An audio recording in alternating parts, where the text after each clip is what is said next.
Nothing says New Orleans like Mardi Gras, and nothing says Mardi Gras like ninjas, and nothing says ninjas like Lee Van Cleef and Salami facing off against a BOTNS favorite in a shocking heel turn.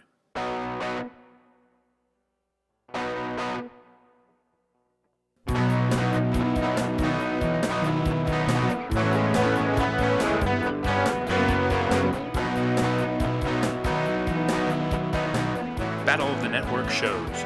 Join Rick Brooks and Mike Kogel as they explore the TV of the 70s and 80s through hand-picked episodes of their favorite and not-so-favorite series.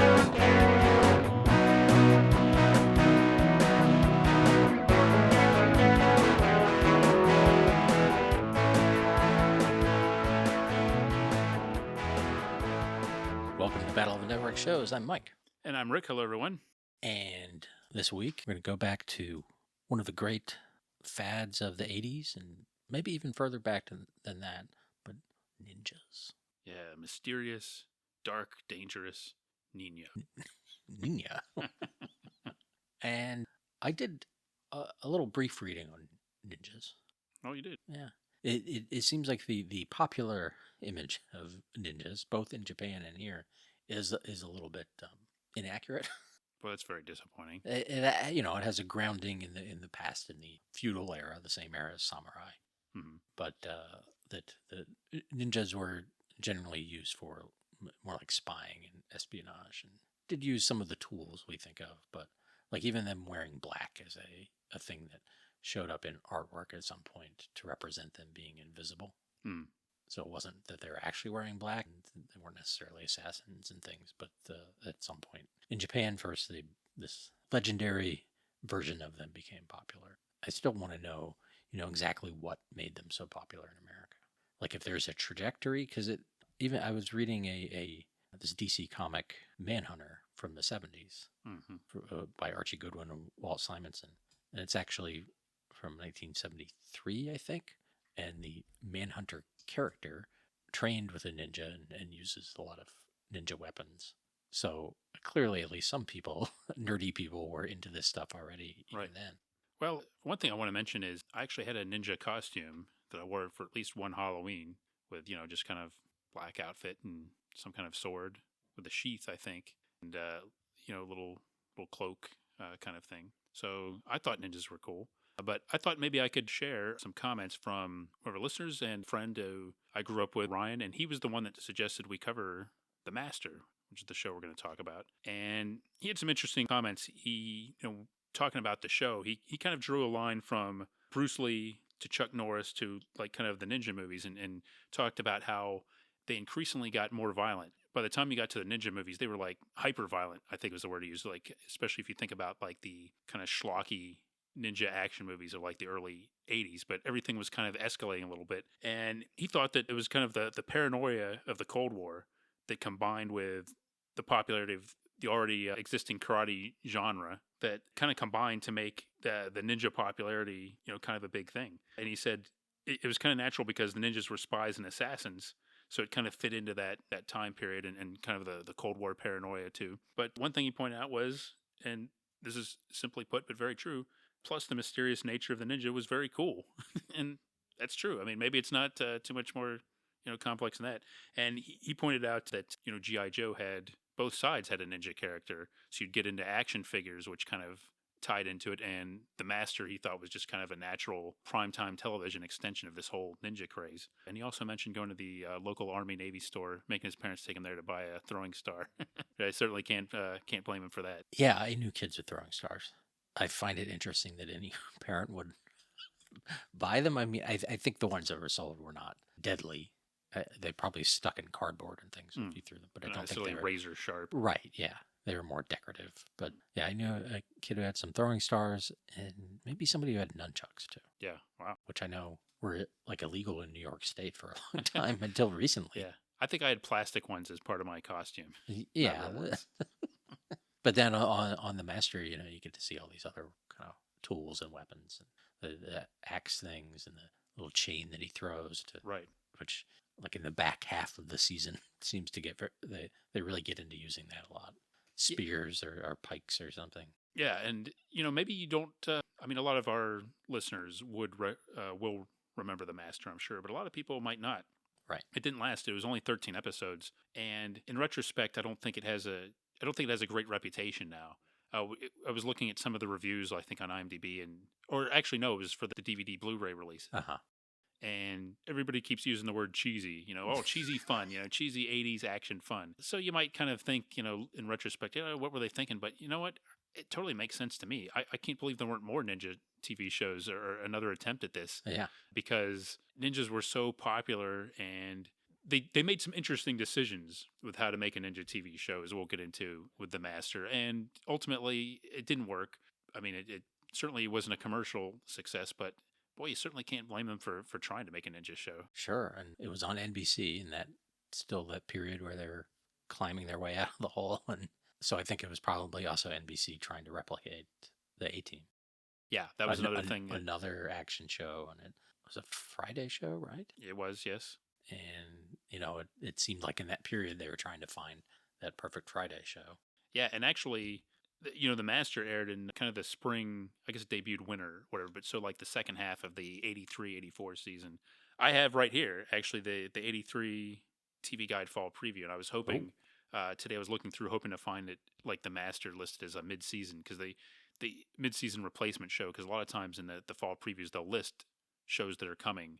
This one didn't have that, and I'm kind of disappointed, but it goes to show you why, The Master appeared when it did. You mentioned Friday nights on NBC. Well, the other shows that were on in 1983 before The Master came on were Mr. Smith, notorious flop about, an hyper-intelligent orangutan. Which I hope we talk about one day. Jennifer Slept Here with Ann Gillian. Uh-huh. And Manimal.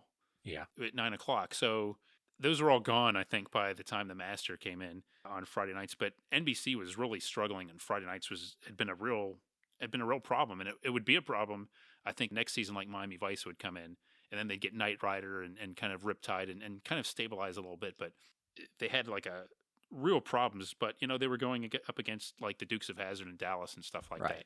So a lot of times it was probably just like, well, let's put this up against this because what do we have to lose? See, so the Dukes of Hazzard was still on. Yes, so I think it was probably towards the end of its run. But actually, on this particular episode, there was a repeat of the Dukes that was on up against The Master. But see, that seems perfect because, at least for me, like I was probably I'd gotten tired of the Dukes of Hazzard, and then this ninja thing came along. And it just, I just learned about ninjas recently, and I had a friend. I remember him telling me about ninjas, and like I still don't know where he got this. But he was, maybe I've shared this on here before, but he told me like, oh yeah, ninja can just jump 30 feet straight in the air. And the way he told it made it sound like they didn't even bend their knees or anything. Well, they just 30 foot.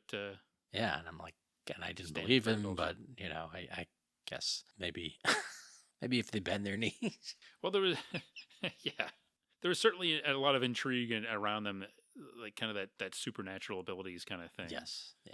Yeah, I mean, ninjas were a thing. It's kind of a shame that there wasn't more of a ninja presence on TV now that I think about it. I mean, I guess G.I. Joe would probably be the most prominent form of that. Yeah, right? And then the Ninja Turtles. Okay, yeah, I forgot about the Ninja Turtles. Right, like I know there were, various ninja movies. That one of the guys in here was in a bunch of them, I guess. But, and there were ninjas all over the comics. Yeah. And Daredevil and G.I. Joe again, and Ninja Turtles and all that stuff. And Ninja Turtles went from being that underground thing to being super popular. Right. Yeah, the guy that created this show, Michael Sloan, right, also created The Equalizer. Yeah. I thought was interesting, which, obviously was a much more successful show around the same time. Yeah, and it's still, got rebooted as movies and is now a rebooted series. And he wrote a couple of novels tying in with the new movies, I guess. Yeah. Yeah, he seems interesting guy. Unfortunately, his memoir is $35, but wow, for $4, I might have gotten it just to see what he had to say about this. He, at least the biography on the web, I guess it's the web page for his book. It doesn't, it's just one page. It's like a landing page that doesn't have anything else, but it says he was the only person who ever did a freelance Columbo, and he wrote some movies here and there, and a lot of different stuff. For Quincy a little bit too. Quincy, he sort of wrote for Battlestar Galactica. Yeah, some kind of connection to Star Trek too, right? One of the later series. Yeah, I think so. Yeah, and you could say it's a checkered career, but The Equalizer. So I'm sure he's It did seem a little bit unusual to me that there wasn't more maybe I missed some things, but I didn't see a lot of creator producer credits. No. Like it seemed like I don't know how involved he was with the Equalizer, but it seemed like he would get more chances to pursue that, creating some shows. You would think so, yeah. So I don't know what the deal was there. They just didn't go. Yeah. Or he was pursuing other things. I don't know. But I don't know what his interest in ninjas was, or was it a coming with a Lee Van Cleef vehicle? Yeah. I don't know. But so Lee Van Cleef is the star, is the master, and Timothy Van Patten, TVP from the White Shadow, is his protege Max, and which is frankly another reason this show was exciting to me. It was like TVP. Salami. Yeah. and a ninja. Why not? And watched a little bit of one of those Academy interviews with him, and he didn't have much to say about it. Oh. The guy asked him, and then they're just going through his career, and then you did the master, and he's like, yeah, and then there's some things you just do for money. Oh, that's disappointing. He couldn't remember Michael Sloan's name. Oh gosh, wow. He said, he's like, well, it was an interesting idea, but the scripts weren't quite there, but then he's very humble. He's like, I wasn't quite there, which I'm not gonna disagree with that. Then it just didn't come together. But he still took things away from it, the experience of working with Lee Van Cleef and learning some martial arts, and he was like, I take something away from everything. Like, it was nice watching a little bit of this because he seemed like it fit more with his reputation as a good director to see him talking than some of the characters he plays. It just seemed like a thoughtful, sharp guy, and thoughtful about his acting career and how he just did. If he had really, really, really wanted it, that he thinks he could have done more, but he didn't quite go after it. But he auditioned and was close on a lot of things that his contemporaries like Sean Penn. I think he said he was close on that Bad Boys movie and things like that. But he just didn't want it enough. He wanted to go have fun with his cousins and things, or his nephew Vince. Because I think maybe on the White Shadow one, I said he was Dick Van Patten's son. I think everybody assumed that. Yes, and he's his half brother. Yeah, that's weird. It is. I think one thing we know is that Sean Penn didn't have fun. Like, No. even when Sean Penn was having fun, he wasn't having fun. I think it's safe to say. Nope. It's unfortunate but understandable that I think that TVP didn't have more to say about that. Yeah. Because, like, I will say this, that, well, for one thing, Lee Van Cleef is long gone. Yeah. He's not with us anymore. There's not a whole lot of information about this. The Kino Lorber DVD and Blu-ray sets of this, they licensed it, I guess, from CBS. There's no extra features or anything on there. No bonus material of any kind. There's just not a lot of information about the show out there.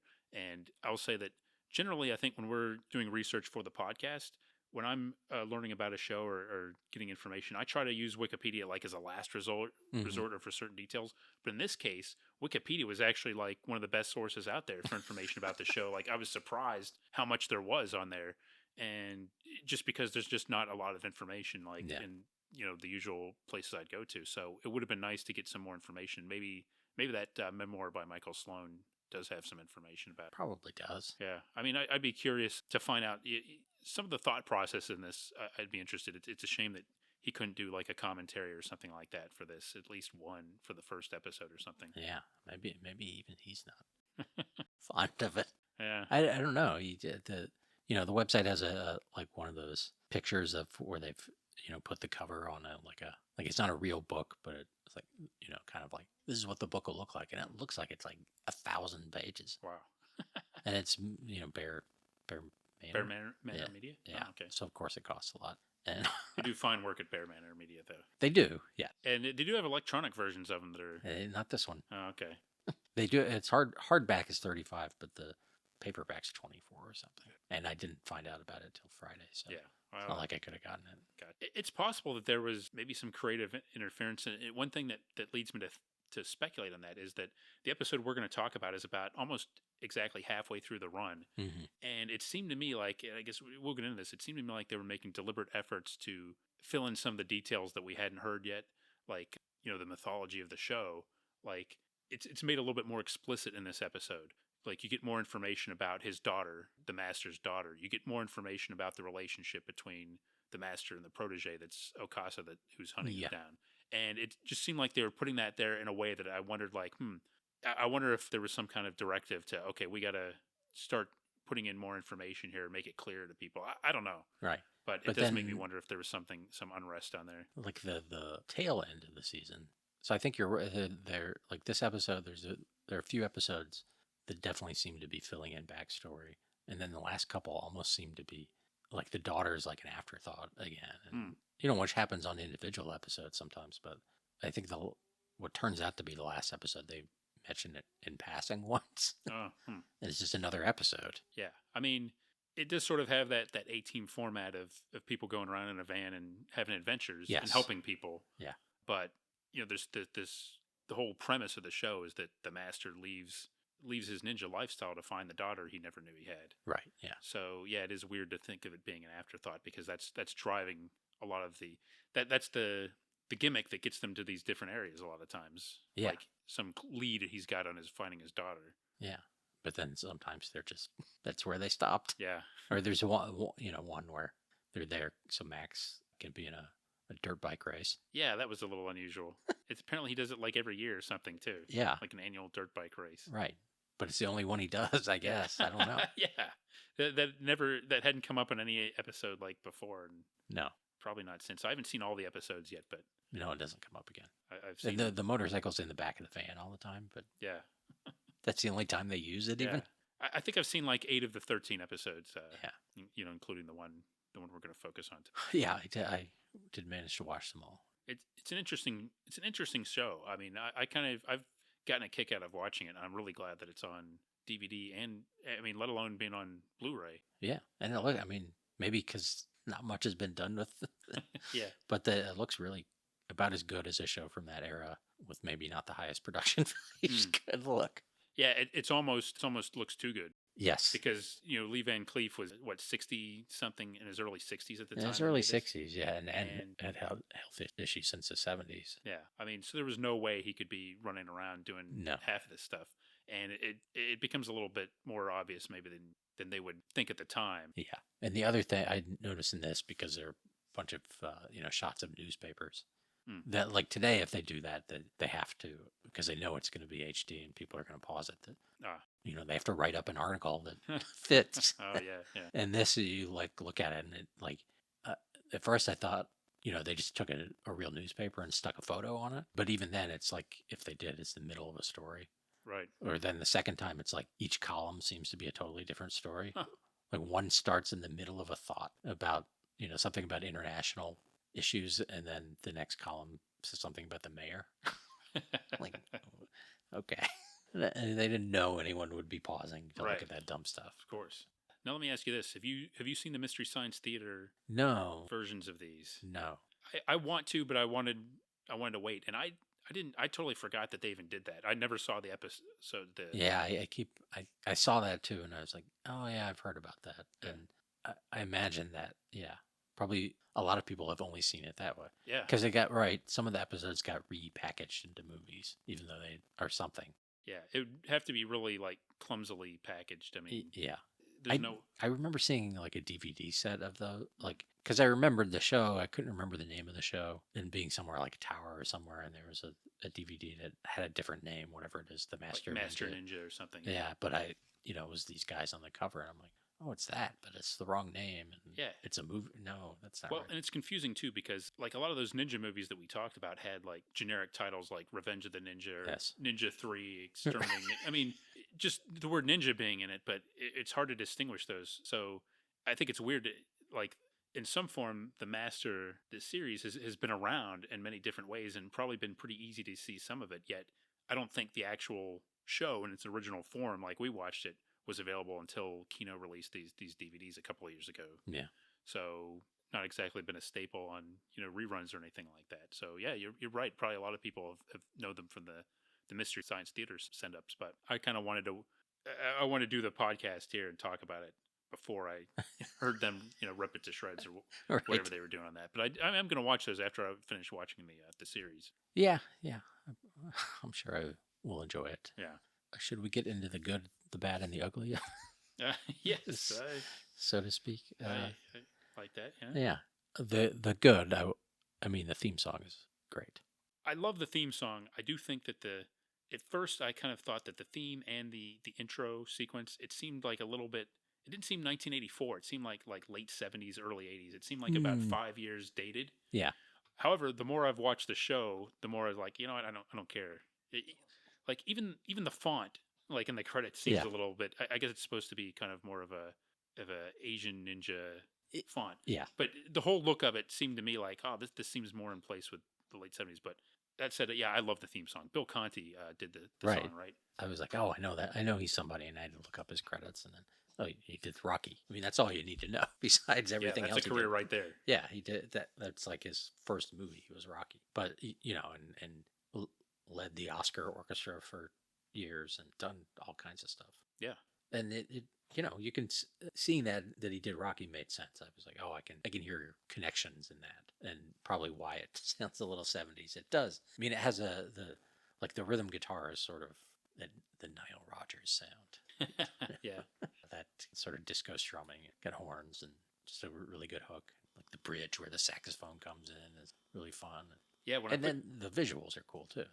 Yeah, They're like, or some of them. I mean, a lot of it's just clips from the show, but there's like sort of animated throwing stars and silhouettes of. Yeah, with like red and black color scheme, and yeah, it looks really good. That's one of the best things about the show. And when I put the DVD in or the Blu-ray in, you know, sometimes I'll linger on the main menu because it just plays the song on a loop. It's like, oh, I'll just kind of leave it on for a little bit. Yeah, so that's the good. No.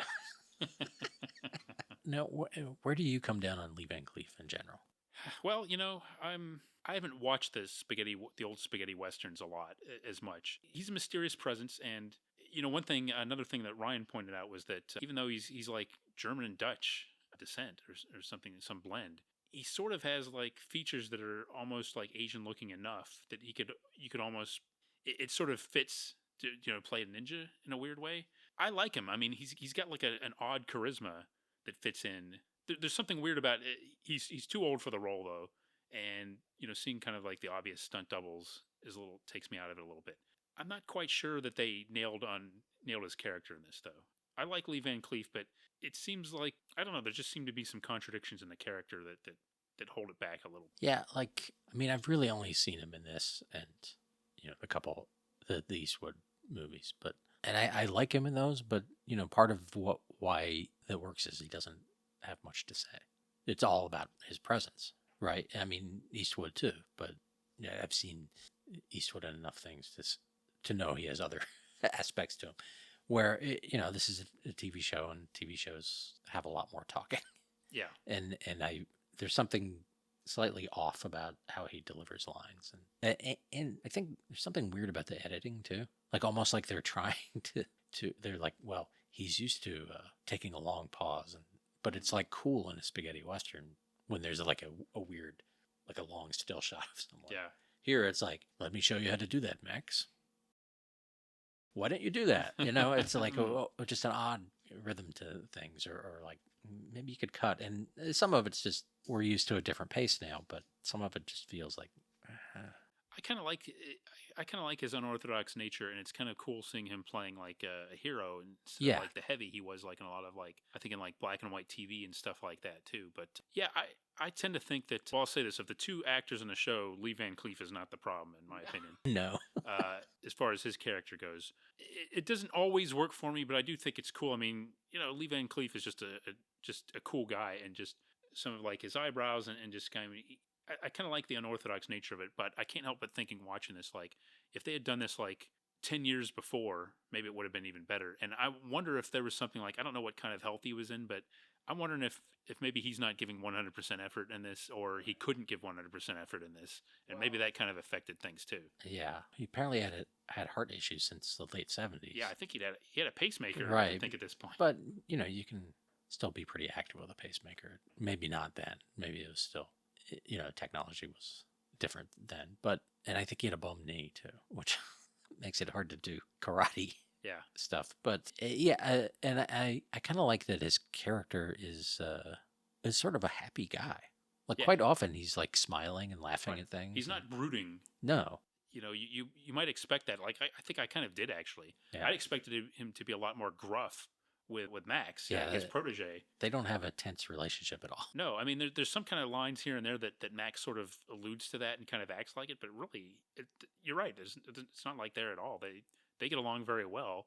I mean, in this episode, we see him interacting with other people, and Yeah. he's generally seems to be like a pretty, yeah, like you said, a pretty genial guy. Right. And he's patient with Max, who's not easy to be patient with. I guess he's centered from all these years of studying ninjutsu. And Yes, he's the only Occidental to ever be trained as get full Right. ninja training, yeah. as Max tells us at the beginning of every episode. Yes. Which, different time.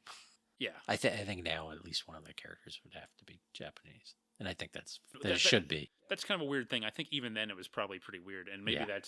maybe they thought they were getting away with something by casting Lee Van Cleef, but it just seems weird to have both of them. You get into this ninja story, but you know what? There was nothing new because some of the ninja movies you might remember are Michael Dudikoff and Right. American Ninja. Yeah. It was inevitable that you'd have to have American Ninja. That's understandable. And I guess the guy that plays Okasa, Sho Kosugi, is a big he's like a legit guy, legit Right. martial arts guy. Yeah. He was in a number of those ninja movies. Yeah. And now I don't know how this works when they're in scenes together, but in other scenes he's the stunt double. Yeah. So and he's a choreographer for all that stuff. I mean, he must be really good if he's Yeah. fighting himself in these scenes where we're seeing him Right. playing himself and the stunt double. Yeah. And I think this episode might be the first episode where they do like a significant number of stunts where the master is not in his ninja costume. Mm. And he's got a bald cap and Yeah. stuff on. I mean, it seems like as you watch the series, that seems to be like you kind of, if you're looking at it cynically, you think of it more, well, he doesn't really need to be wearing this costume now, but it's Yeah. an excuse to make it easier to put a stunt double in. Right. Especially like whenever he pulls his mask up, Yeah. a stunt's about to come because Right. there's no reason for him to do that either. Yeah, I mean, there's some elements of the series, like, and one of the things that amuses me, and it's not every episode, but quite a bit of them, especially early on, I think, is they would, I just laughed about this, and it happens in this episode, I think, too, where they'll show some, like, ninja training technique near the beginning of the episode, and then at some point in the episode, they use the exact technique to get out of some situation or something like that. I mean, it's not totally surprising that would happen, but that is a little cheesy. Some of that kind of contrivance, which they do use in this episode. I think that actually is the pattern, like the whole back half of the season. Really. Whatever lessons he's learning at the beginning, Yeah. if it's some flip, if it's untying from ropes, Yeah, or like climbing up a long wall, a tall building or something like that. yes, learning to use your body to fit through small spaces. Yeah. It's a little on the nose to have it play out in the same episode. So that's kind of a funny aspect. And there's even one episode where Max, he learns some lesson, and then the master is like, "You get an A," and then he hands him a throwing star, like it's a gold star. Take this with you, because Max is always wanting to use the tools, and Yeah. the master's slow to dole them out. I don't know where he's getting all those though. Yeah. Like anything like that, where you throw it and you don't retrieve it. Like, is he making new ones? Is he going to the Army Navy store? I mean, he seems like a guy who travels pretty light. Yeah, he does have he's a suitcase with stuff in it, but Yeah. Right. but the throwing weapons, it's Yeah. I guess maybe they don't show him going back like later, a couple of hours later, and just retrieving all yes, these stars stuck in trees and stuff. right. Like, these things aren't cheap. Yeah, I did see one of the few places I found information, mentioning that it was that people liked that he uses those for all sorts of things. Yeah. Like to pick locks and things too. Right. Oh. That they're not just a weapon, which I guess is real to the tool. Yeah. Yeah. And let me mention another good thing before I get to a bad of the show Yeah. in general. I generally like the action in this, and seeing the ninja weapons I think is pretty good. And Yeah. there's some good fight scenes, I think, in this episode. And, you can make fun of the fact that it's a stunt double, but they still play out as pretty cool fight scenes. And I think they are hampered a little bit by the fact that they've got to shoot around that. Mm-hmm. I think it limits what they can do, but there's pretty good action in this series. Yeah. I think sometimes it's like when it's the master fighting like just some dudes. The action's fun, but it's like I guess the character's just holding back. He should be dispatching them Yes. quickly. Yeah. It's like it's like the Superman TV show. Yeah. Right.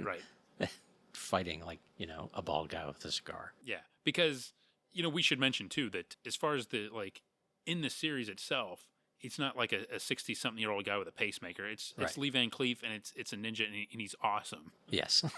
I mean, like, he does all kinds of impressive things. He just got a habit of like doing things not necessarily to show off, but he's cool. He's a very skilled individual. Yeah. And, another positive thing I'll say is that, even though it's definitely this episodic, going from town to town thing, that, Max, they actually do have a sense of him changing over the course of these 13 episodes.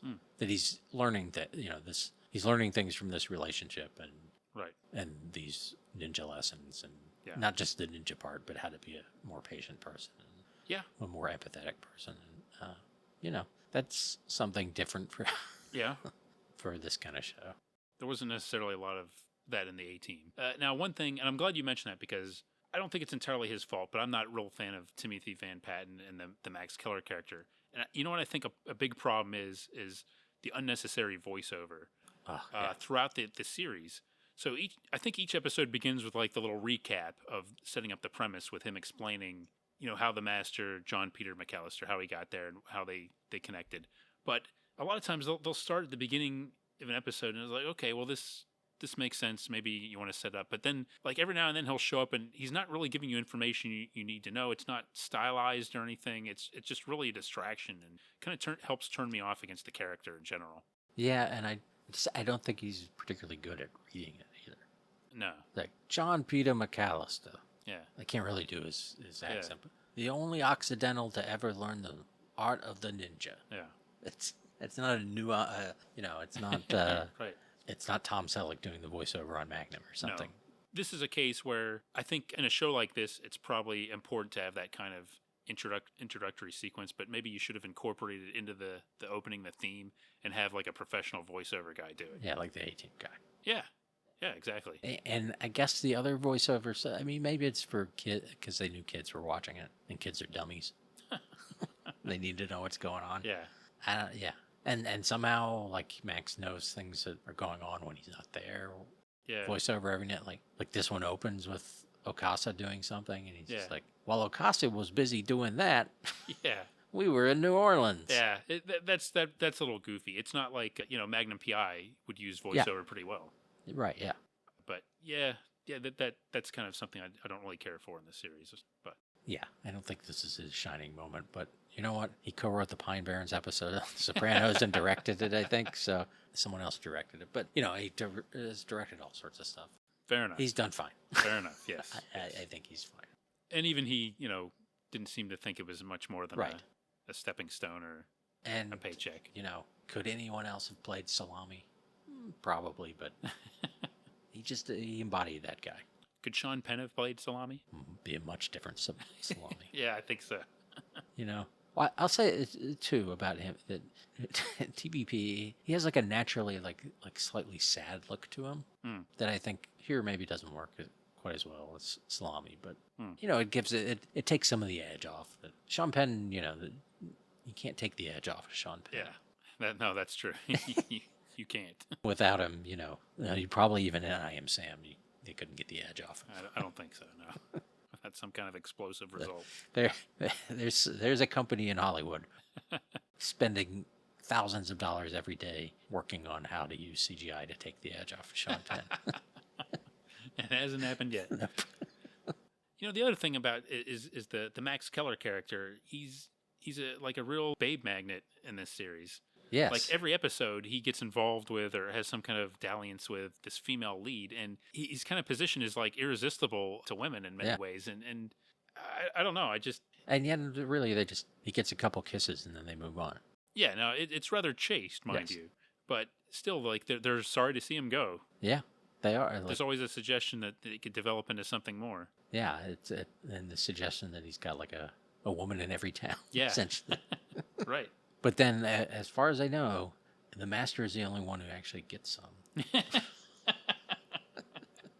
So I do like the master's like sort of like bemused reactions to this sort of thing, and just like he knows that he's like always in the prowl for the women and stuff, and it just kind of amuses him. I like that part of it, but yeah, last thing, the van for van fans. All you van fans out there, this is the van fan section. Well, we've got Van Patten, so yeah, we know we got that's some right. Van Patten fans. Van Patten fans. The Van Patten should have opened a van store. Van Patten's Vans. It looks very similar to the A-Team van. Like, it has an extra stripe. Yeah. And doesn't have quite as much other accoutrement. But it's I think it's the same type of van, and it has like the gray top and the black bottom and the red stripe, but then has an orange stripe too. That's a good point. The A-Team debuted about a year before this show did, so yeah, the A-Team was around. Yes, it had been very successful. Yep. So it's safe to say that somebody was aware of the A-Team van. I am happy though in the episode where they went to Hawaii, they didn't find a way to have the van there. Bring the van, yeah. Yeah. It would have been tough to explain. Well, they could have done it with tough. All they'd have to do is have Max explain it in a line. Oh, that's right. Yeah. Luckily, we had remembered to bring the van over. And show them getting into the van. We couldn't fly in a plane because the master carries a bunch of weapons with him, so we took the steamer. And we could bring the van. Yeah. And whatever the name of his hamster is. Is it Henry? Henry, yeah.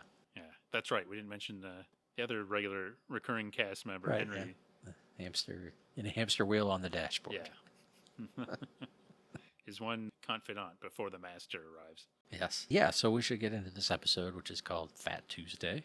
Yeah, we haven't mentioned one of the best things about this episode. Let's slow roll that. Yeah, I'd like to unveil that.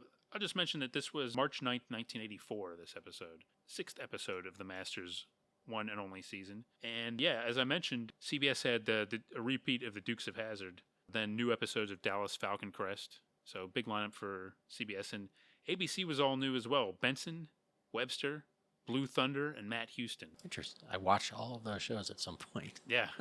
I mean, kind of Friday night looks a little bit more loaded than you might think until you get to NBC.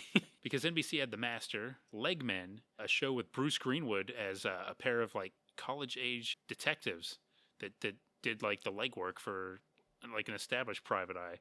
And I think when NBC got rid of Mr. Smith and Jennifer Slept Here, I think at first it was Legmen followed by The Master, and then they switched it around for whatever reason to have The Master. And then at 10 o'clock, an interesting curio, Lorne Michaels' primetime show, The New Show, which didn't last very long, and this was, I think, about in the middle of that short run, too. So, yeah, you can see NBC really didn't have a chance on this night. We would have lasted longer, but they put a ninja show on before us. Lawrence hated ninjas ever since then. Yes. You know, originally a ninja was going to take that 12:30 slot, and Lorne vetoed it. It's like, no, he wouldn't even audition him. That's right. But yeah, so that's where we are, March 1984, when the Master really gets into gear with Fat Tuesday. Yeah. So this episode opens with Okasa, who we mentioned before. So Okasa is the Master's former student, and he's got an issue with the Master.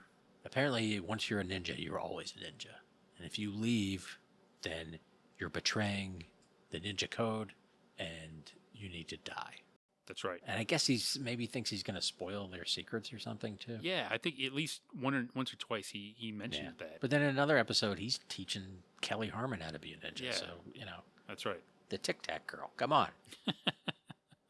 Yeah, they weren't always consistent with that. Yes. And the Okasa thing is, to me, one of the weirdest things of the show, too. Because it's, with the exception of the episode with Kelly Harmon, it has nothing to do with the rest of what's going on.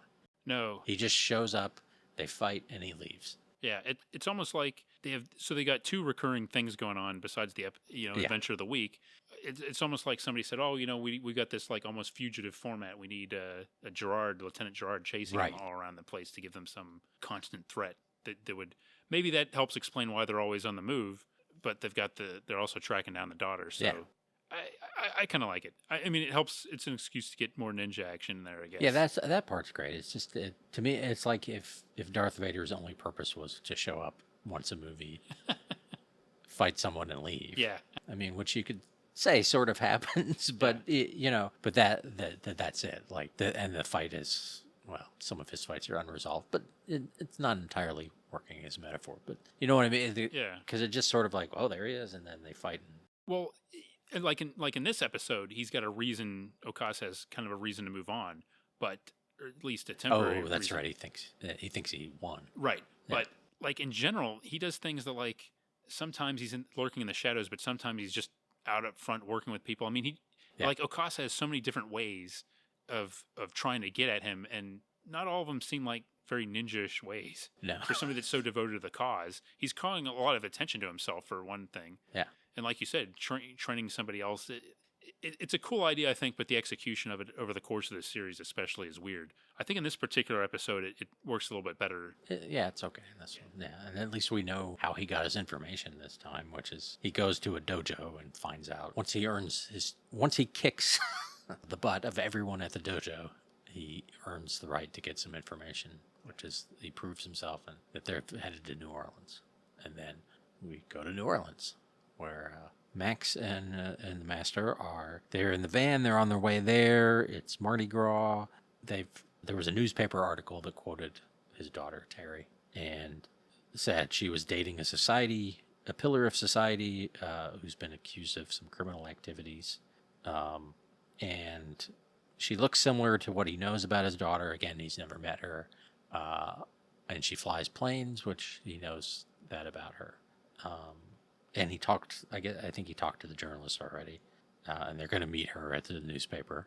And meanwhile, he's practicing freeing his hands from some ropes and things. Yeah, he's got his hands tied behind him. Yes, and he claims Houdini used ninja tactics. I don't know if there's any truth to that, but I don't know either.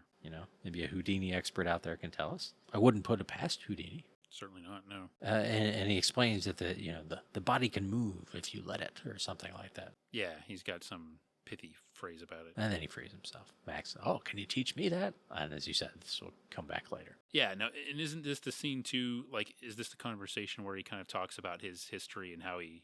Yeah, a little bit, yeah. He talks about the mother, who hasn't come up all that much. No. Maybe, and he actually names her. Yeah. I can't remember what her name is, but he said, he makes kind of a comment about implying that she was kind of like a piece of work or something like that. But essentially, he wasn't like I guess they've established he didn't know the daughter. It wasn't like he was a deadbeat or something but he didn't know she existed. Right. He had a brief relationship with this woman and she left. She's the one that like abandoned him. Yeah. Yeah. And then she never told him, I guess, that she was pregnant with his child. So that was something I found interesting that they, like kind of I mentioned earlier, that they talked about that and mentioned actually the mother. So it was kind of good that they started putting in a little bit more detail about that. Yeah. And some other episodes you learn about, he served in World War II and Korea and was in a prison in Korea for a while. POW camp in Korea, and was already interested in ninjas and stuff. And I guess stayed over in that region. Yeah. Engineered some kind of a thrilling escape from a Korean prisoner of war camp. Involving a motorcycle. Yeah. I guess is, a great escape illusion. But, I guess, yeah. And they do start, like, later they make a lot of allusions to Lee Van Cleef's. Not that he's in that movie, as far as I know, but, like, to spaghetti westerns and things later. And not too bad. It's not too on the nose with that stuff, I don't think. No, I don't think so. I think it's nice for people that are aware of it. And yeah, probably a lot of their 2 to 11-year-old demographic, it probably just went over their heads.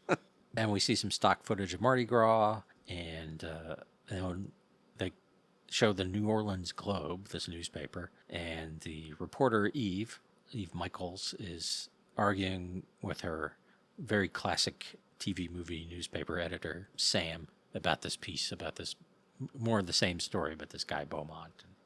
She's saying Terry McAllister is the best witness she's ever had, and she just needs a little more time to get a little more information. And he's like, he's going to print it, but they need some hard facts because this guy is running for state senator, and he's, from a wealthy family and all of that. And they're going after a society person. She's an ambitious, aggressive reporter, but yeah, he's an old school newsman, and he's got to have more. That's right. To remember the story. Did you notice? Do you know who plays Sam, the editor?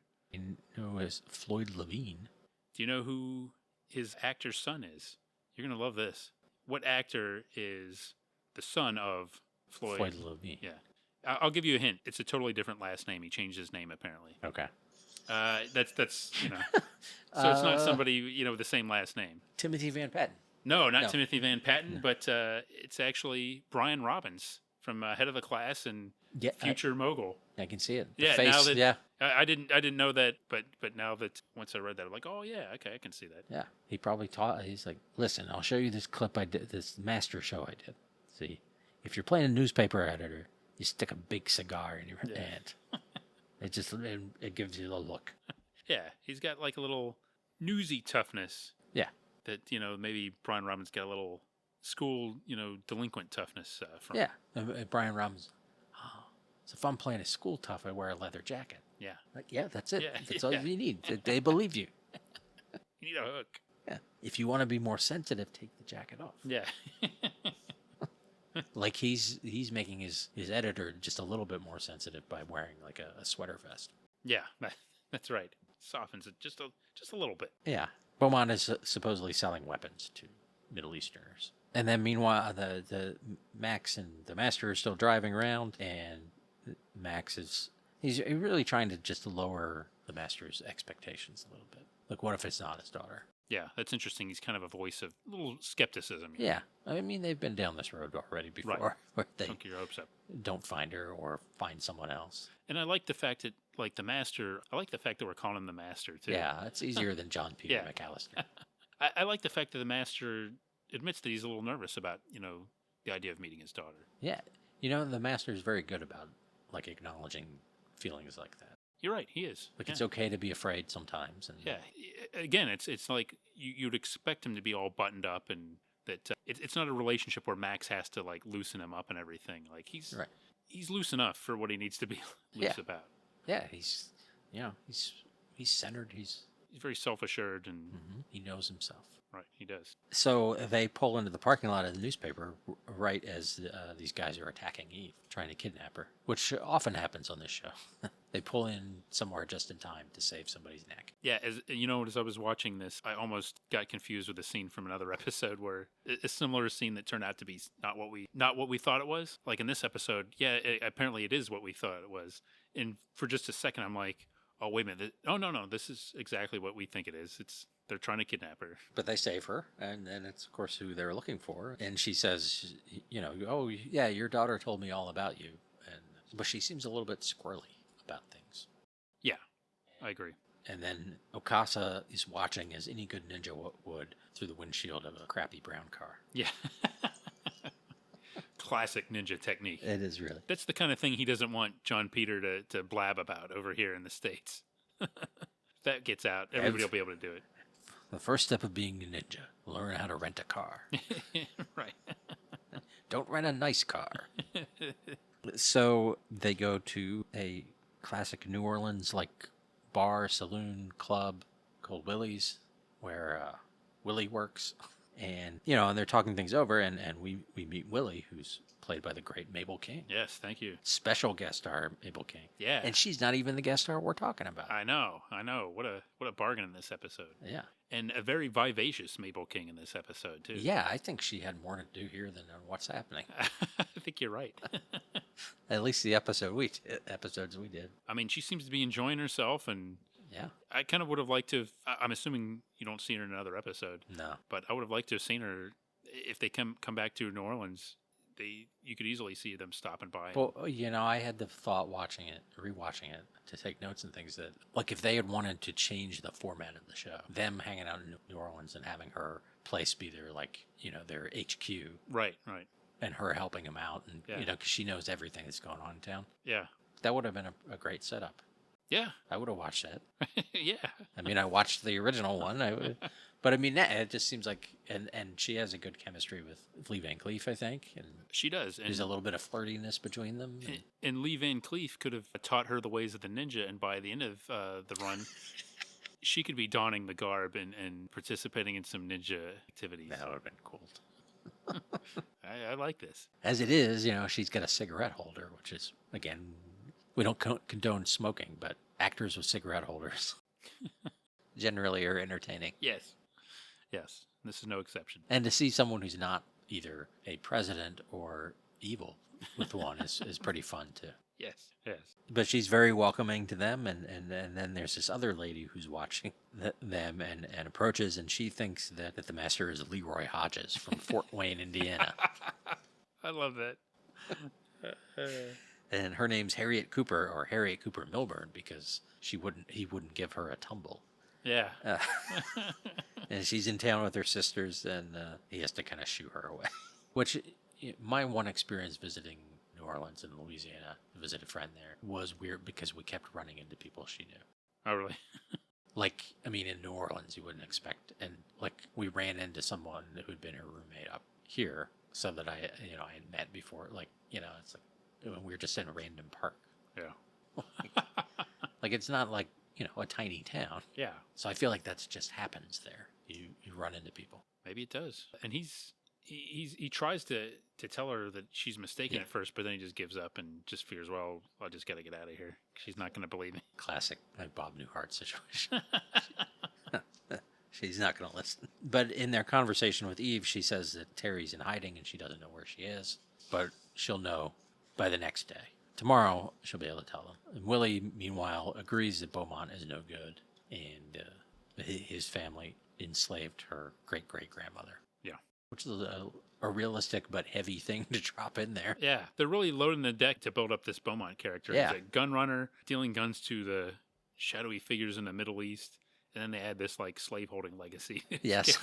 His background, Boy, too. So. they must have got someone really despicable to play him. You'd think, yeah. I can only imagine. So there's a guy watching them at the bar, and he makes a phone call, and then they go out to Beaumont's plantation, and there's a party going on. Of course, it's Mardi Gras. A lot of people are in costumes, and then we finally meet Beaumont, Austin Beaumont. What a great name. Yeah, it is. Played by the greatest, Robert Pine. Yeah, Robert Pine making his return to the podcast. And so when I was watching these episodes, I started getting in the habit of, like, I would finish an episode and watch the teaser for the next episode, which I'm sure is opposite of the kind of thing you would do.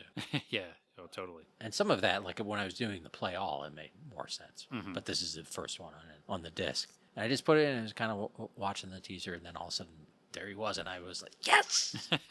Yeah. And then I waited a whole day. I was like, oh, wow. Because it was really hard. I couldn't watch more than one of these without a break, like of a day. It's a little. It still takes a certain degree of discipline. Yeah. Ninja-like discipline to hold off on watching a Pine episode. So I'm impressed. And to just kind of, I kept, hinting to you that someone was exciting, but I couldn't tell you who. I didn't want to spoil that. Yes. Situation. And we should have listed this in the good. There are a lot of good guest stars in this series. Mm-hmm. Or at least interesting guest stars. Claude Akins. That's right. Yeah. Young Demi Moore. Yeah, I was very surprised at that. Clu Gulager. Yeah. This is all in the first episode. Yeah. Yeah, they loaded up that first episode for sure. Crystal Bernard. Mm-hmm. George Lazenby. David McCallum. Yeah. Robert Pine and Mabel King, obviously. And of course, somebody from our last season, one of our favorites. Yes. Art Hindle. Art Hindle, yeah. Yes. I couldn't process it. I couldn't handle it. Yeah. Yeah, Art Hindle is a heel. And Doug McClure. Oh, yeah. I don't haven't seen that one. I've not watched that one yet. Yeah. And, some other good people. It's pretty loaded up. And actors of Lee Van Cleef's generation a lot of the time, too, I think. It's sort of old men to face him. That's right. Or to disagree with him. But none can top, of course, Robert Pine. And I don't know if you noticed, but this is the top-rated episode on IMDb. I did not notice that. Yeah. Wow. That's good to know. Yeah. As well it should be. I'm glad we picked this one. Yeah. And he is oily in his first scene. Like, there's this lady like, we need to stick to the old ways or whatever. Yeah. And he comes, oh, yes. I hope you remember that at election time. Yeah, very smarmy. Yeah, that's great. It's a nice turn. Yeah, he's very, very cold in this. And right away, he's owning the screen. Yeah, and he's doing that thing that good character actors do. And he's giving it all regardless of the quality of the material. Right. Which might be questionable here. Yeah. And, one thing I noticed, though, is that this is, a few years after Chips. Yeah. He was playing the beloved Gertrude. I kind of knew this, but I looked it up anyway. I don't know if you know where I'm going with this, but Robert Pine in this is younger than we are now. I didn't look that up. Oh, sorry. I'm sorry I said it then. Because on Chips, he seemed like he was about 50. Just because he was in such a place, Yeah. authority figure. Right. And the thing that maybe he's got like kind of the shock of, white around the temples in this episode. Right. Didn't he have that in Chips, too? I think Like, it seemed to me like he had less gray hair in this. Oh, really? Oh, okay. Yeah. Well, either way. I was a little stunned to learn that. Yeah. Chris was probably just a little tyke. Yes. Maybe he talks about that in interviews. My dad took me to the set of The Master. Yeah, there were ninjas. The Paul Thomas Anderson movie? No. Ninjas. My dad worked with ninjas. So this Middle Eastern guy approaches him, and he's in the full sort of Arabic regalia, and he's the guy he's supposedly selling weapons to, and he's pretty put out that he's at his party. Yeah. It's the guy's like Costanza-ing the food. Yeah. Right. But the guy says the stuff he wants is only going to be in this armory for 2 more days, and his people want it. Mm-hmm. Beaumont reassures him they'll get it, and get out of here. Well, when you make deals with unsavory characters, you're going to have problems. Yeah, they're going to eat your hors d'oeuvres. Right. And Max and the Master sneak in there. The Master is already in costume, of course, because he has a ninja outfit. And Max ties a pink napkin around his neck and puts on like what would you call that kind of hat? I know there's a name for it. Like a George Washington general hat or a French military hat. Yeah, maybe like, it's not like a pirate captain hat. Not like a tri-corner, but no, it's like I think you've described it well without us knowing what the actual word for it is. Right. like Captain Crook from McDonaldland. Yeah, there you go. And Max sneaks in the house and eavesdrops on Beaumont on the phone, and he just hears that there's going to be some meeting at some place called Beauregard tomorrow morning at 10 a.m. And then outside, he finds a guy in a ninja outfit and says, "We got to go." And it turns out it's Okasa, who quickly beats him up. Yeah. And everyone applauds. Yeah. Because they think it's part of the show. And inside, the Master confronts Beaumont. And then Beaumont calls his lackey Cole over, played by Michael Genovese, I think his name is. Who looks very familiar for playing this kind of role. Yeah, I think so. And stuff. I think he's still doing it. Wow. And he says, take him to my study, which sounds really threatening. Yeah. And he leaves, and then the Master thumps Cole in the forehead and knocks him down. That might be the best ninja thing he's done. I think so. And I also like the fact that Pine is actually, or Beaumont is relatively cool in this, and he kind of tries to show off how much he knows about ninjas. He's intrigued by it, Right. Like at first he's kind of like, yes, I believe that, and he starts rattling off a few things about ninja mythology and everything like that. Like he's a man of culture, right? That he knows all this. It kind of added a little bit to his character. I think they were trying to establish that he would be interested in that sort of thing because he'd be interested in the darker sides of it. Yes, he's read Sun Tzu and he's done that kind of stuff. But yeah, exactly. But he's not cowering or anything like that. Right. Also, because I assume he thinks he's just a guy. Yeah. He doesn't realize he's an actual ninja. Just somebody dressed up as a ninja. Yeah. They're trying to get rid of Max outside, too. And he falls in a pool, and there's a thing there, and then the Master helps him out, get out of there. At the newspaper, Eve's on the phone, writing down specific things to put in the article. And Sam's like, okay, put it in your article. We're going to press in 20 minutes. And then he leaves, and she's like, sorry, Sam.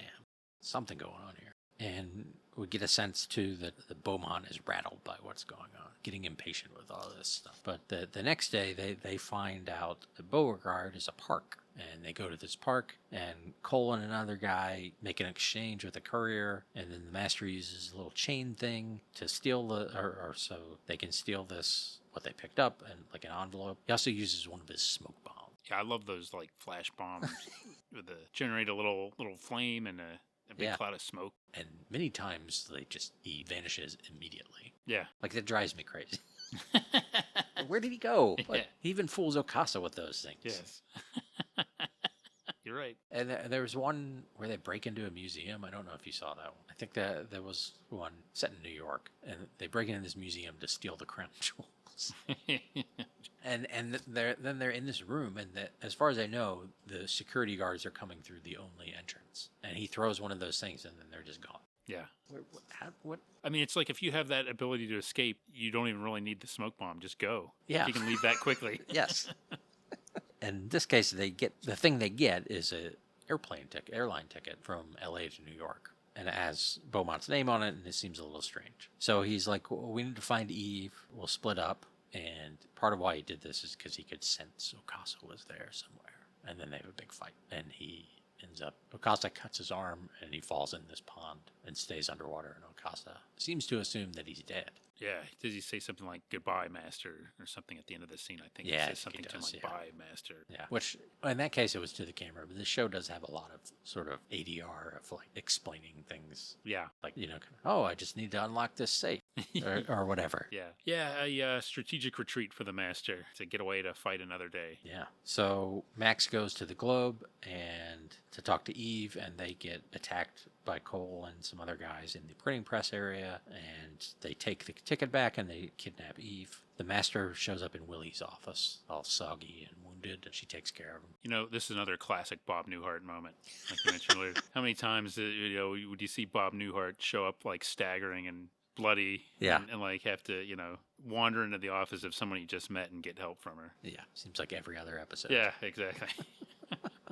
Another hunting accident. Mm-hmm. And back at the newspaper, like the cops are there, and like there's this weird folksy cop guy, like a New Orleans folksy. He doesn't buy that Beaumont's the bad guy and all that, of course. Max is like, oh, I'm gonna have to go find her myself. And we see what the ticket is for. It's a code to override the security at this armory through a computer. So and Beaumont's really impatient about all this, but and then he has a scene with Eve because she understands it all, and she's like, well, you're gonna go to jail for kidnapping. And you weren't kidnapped. Yeah. You disappeared from the face of the earth. Yeah, and he's got like somewhere when he's talking to her, he gets this like big grin on his face, like the proximity Yes. of success. I wrote that down too. Oh yeah. I don't even know what that meant. Yeah, exactly. I was like, that sounded really cool the way he said it, but I have no idea what that's supposed to mean. Yeah. Like, I guess that's why he was impatient or something. yeah, he was so like satisfied with himself for saying that. Like he'd really, like, oh, aren't you impressed? Yeah. But not sure what that is either. And, there's more scenes of Willie patching up the Master, and then he kind of takes a nap. Sounds funny the way you say it. He did need needed his it. rest. Yes, he did. He's not like, forget this. I'll just take it. Yeah. And Max goes and to rescue Eve, and of course he gets clocked. And Cole says, "You don't get any smarter, do you?" Which I thought was a very apt line for Max Keller. Yeah. Cole's a pretty good judge of character when all is said and done. Yep. He's not a likable guy, but yeah. I mean, there was actually some funny... I think it was Cole, right, that was kind of like getting a little testy with Beaumont. Yeah. Because, Beaumont's like pressing him for information. He's like, he's all frustrated because there's no information on him, and... Right. Like, Beaumont's getting impatient with him, and Cole pushes back a little bit. Yeah. He's not your average subservient, totally meek thug. No. Tensions are high. Yes. And the Master figures out, because he used to know a stewardess, that he realizes that the ticket is a phony ticket. He still doesn't know what it means, but he knows it's phony. And Willie loans him her car because he realizes she found out about Eve getting kidnapped, and he's like, oh, well, Max is going to go after her, so I better go. Yeah, you got to go find both of them. Yeah. And then Eve and Max are both in this garage tied up waiting to get murdered while Beaumont and his guys are testing out the code, which works. And Max demands the truth from Eve, and we find out that she's a little bit of a fabulist. So she met Terry like a year before at some airplane thing that she covered and just remembered her name. Yeah. And so after her partner disappeared, she used that name to kind of bolster this story about Beaumont. Yeah, made up a source. Yes. So that she would have like something backing up her. Yeah. Now she could point to is that, this is somebody that's verifying my work. Yes. That's a big no-no. Definitely. But they revealed their whole plan, so she knows that they're going to use this code. They're taking a truck to the armory, and they're going to use the code for an inside man is going to put the weapons in there, and then they're going to take them. Anyway, Max tries to get out of the ropes the way the Master was doing it, and he can't, but then he headbutts a shelf and knocks some jars on the floor and uses the glass to cut himself free, and then he hides in a cabinet. And when they come in to kill him, he jumps out of the cabinet and beats him up. And another classic ninja technique. Yes. Hiding in a cabinet. The Master shows up in time, and they escape, and Beaumont's, go get him, and their car, he threw some things under their tires and the things. So he like steps up the operation. They were going to do it at night, now they're going to do it now. Max and the Master send Eve to the cops, and then we see the truck kind of navigating a smaller version of Mardi Gras. Yeah. And gets to the armory, and we see my favorite New Orleans sight of all, the wondrous mountains of New Orleans. Beautiful, isn't it? Yes. Yes. Well, when I was growing up in Georgia, everyone went skiing in New Orleans. Classic yet underrated aspect of New Orleans. Yes. Sure, most of it's below sea level, but just on the horizon. But Max and the Master show up and they foil the robbery really quickly and find out that Beaumont's going to his boat at Pier 14, which Beaumont is indeed, he was originally going to do that to get the weapons, but I guess he's just doing it to get out of Dodge I think now. just escape, yeah. And he and Cole are down there, and Master and Max show up. So Max has a big fight with Cole, and they end up falling in the water. And I don't remember all the details, but, a good fight. Yeah. But more importantly, the Master is fighting Beaumont on his boat while it's drifting out. Yeah. And just the fact that Robert Pine is fighting a ninja is pretty cool. Like on somewhat equal footing for probably longer than it should be. Yeah, and while they're doing it, they knock over, I guess it's some like turpentine. Yeah, I think you could see it partly labeled, but I think that's what it was. Yeah, flammable liquid. Yeah, and a stack of oily rags, I think, yes. nearby, and a couple sticks of dynamite.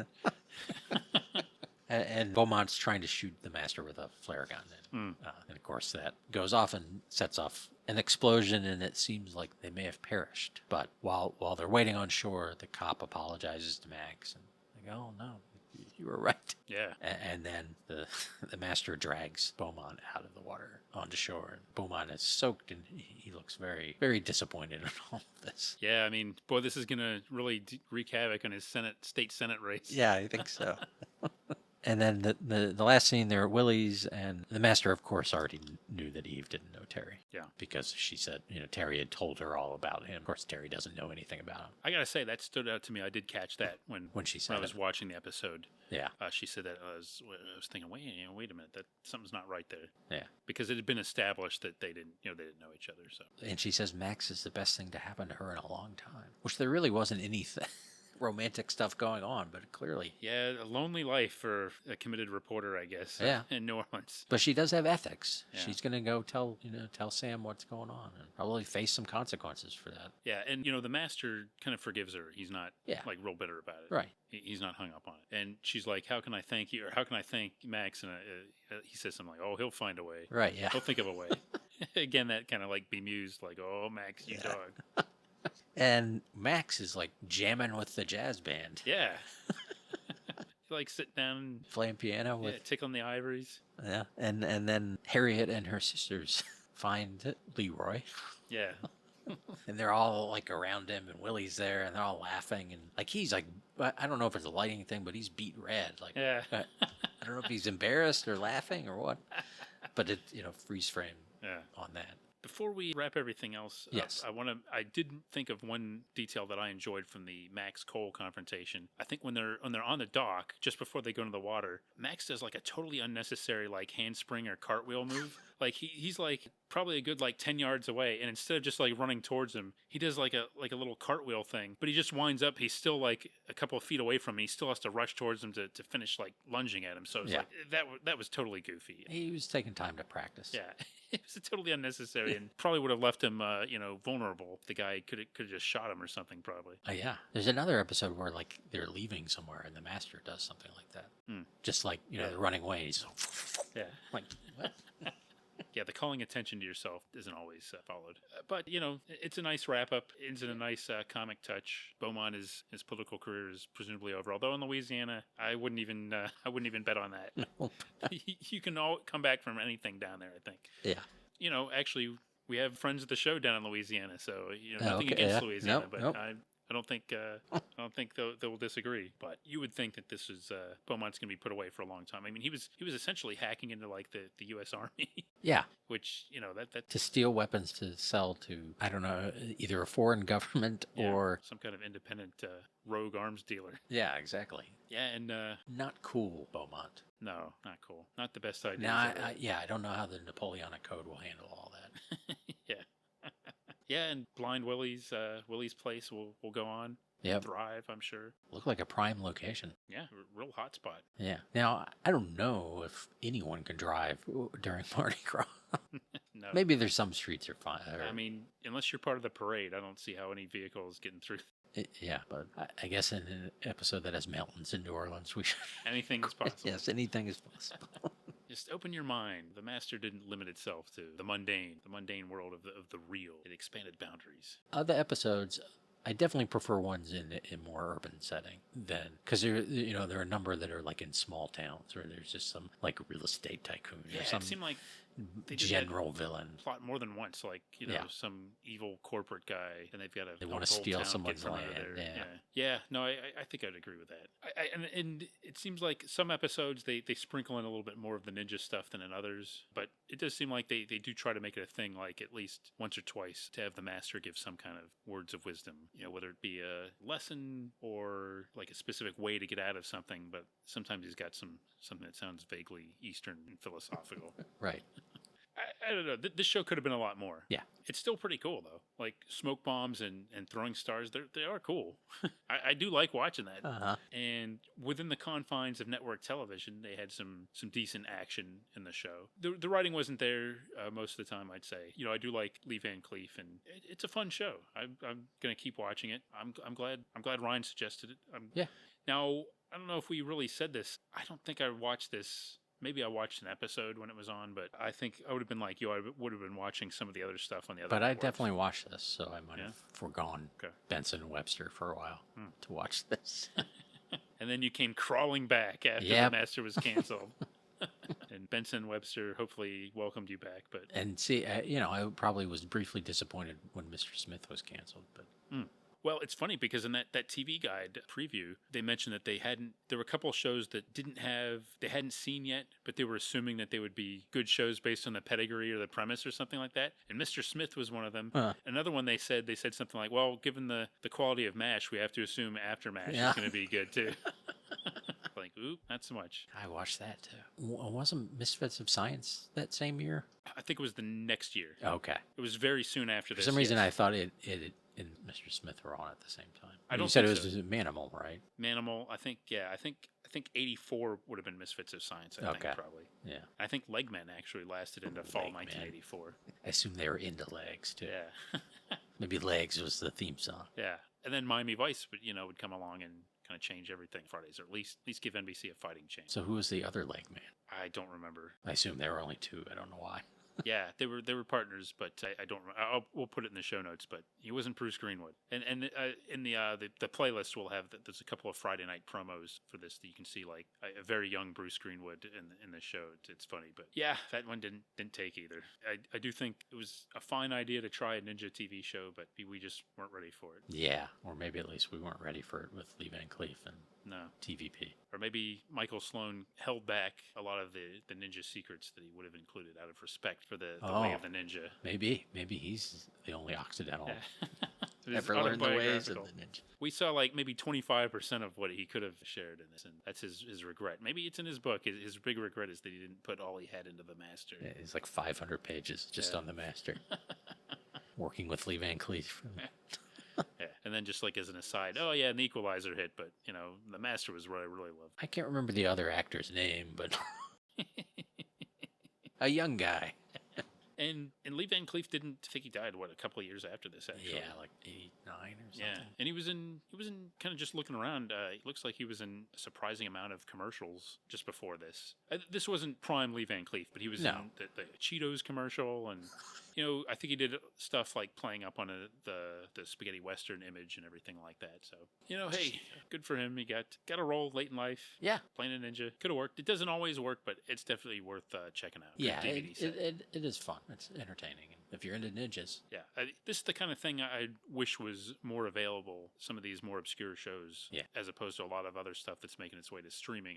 I wish people would put more stuff like this up. But well, especially like this is owned by CBS or Viacom, whatever. It should be on Paramount Plus, or at least. Yeah, there's no reason, unless there's some kind of licensing terms, that they can't do it till the DVD's been out a while. But I don't think they would put it on anyway. No, you're right. They don't even have all of they've got like one season of Happy Days and not even the whole season. Right. And Happy Days, come on. That's due for like a Friends-like revival amongst younger kids. I think so. A bunch of, tweens really getting into 1970s nostalgia for 1950s. Exactly. Yeah, there you go. The 2020s nostalgia for 1970s, nostalgia for 1950s. It's going to be the next big thing. Yes. Kids dressing as Fonzie again. That'd be great. I, for one, welcome that trend. And you know what else I welcome? I welcome people to come join us in our Facebook group. Oh, yeah. If you go to Battle of the Network Shows on Facebook, you can find us there. It's very easy to join, and you can come talk about stuff like this, stuff like the Masters, stuff like Happy Days. Yeah. Did you have throwing stars as a kid? Not real ones. I'm asking the people out there. Oh, okay. How much were you into ninjas? Yeah. Are you a ninja? If you are, can you tell us? Are you, or have you ever been a ninja? No. You don't have to answer that, but we'd like to know. Who are your the answer. top 3 TV and film or pop culture ninjas? Again, I'm asking them. If Right. you have a top 3, I don't know if I do. Well, off the Snake top of my Eyes, head, I guess, would be. probably Snake Eyes, Ninja Gaiden, Bob Newhart, maybe Lee Van Cleef in the top 5. And some guy in probably some pro wrestler. There's always the Great Muta was kind of from the ninja. Who was the tradition. second one you said? Ninja Gaiden, the video game Oh, for NES. okay, yeah. That was really cool. I But can dig it. I mean, I think Daredevil's technically a ninja too. I hadn't considered that. Well, if he's eligible, put him on the list. Yeah. Electra. Yeah. A lot of it. These are the kind of deep conversations we have in our Facebook group. Or you can always get a hold of us at mailbag@battleofthenetworkshows.com to give us feedback on the podcast or suggest ideas for future episodes. And at battleofthenetworkshows.com, you can find tons of content that mostly Rick generates and links to all sorts of things like our TeePublic store, where we have some cool t-shirts and other items. No throwing stars. No. No ninja costumes. No. You might be able to piece together a ninja costume because they do have masks, Yeah, do as something. everyone does now. And we've got some magnets that might have reasonably, Yeah. maybe a sharp edges. corner. And you get a hoodie. Yeah, if you throw it the Hoodie, right a mask, a magnet. way. Yeah. Okay, it's coming together now. And you might have to provide some sweatpants. Right. I don't know if you could find those cool Japanese slipper things with the toe. Yeah, you're on your own for that. But Yeah. if you put everything else together, I think you owe it to yourself to go the extra mile and get those two. Yeah. Really round it out. Sword. Can't get that there either. No. But, the basics for the costume, I think, you could put together. And nothing says clandestine behavior or camouflage, like a big bright logo yeah. on a black hoodie. Yeah. That's And the way on to the do it. mask. On the mask too, yeah. Yeah. Yeah, all kinds of stuff is there. A way to support the podcast and become a ninja at the same time. Yes. You can't go wrong with that, right? Correct. This episode brought to you by the New Orleans Globe. At least our fabulous make up the truth. This episode also brought to you by Blind Willie's. Try our new Salami Po' Boy. This episode also brought to you by the New Orleans Tourist Board. Enjoy our famous music, food, nightlife, and mountain views.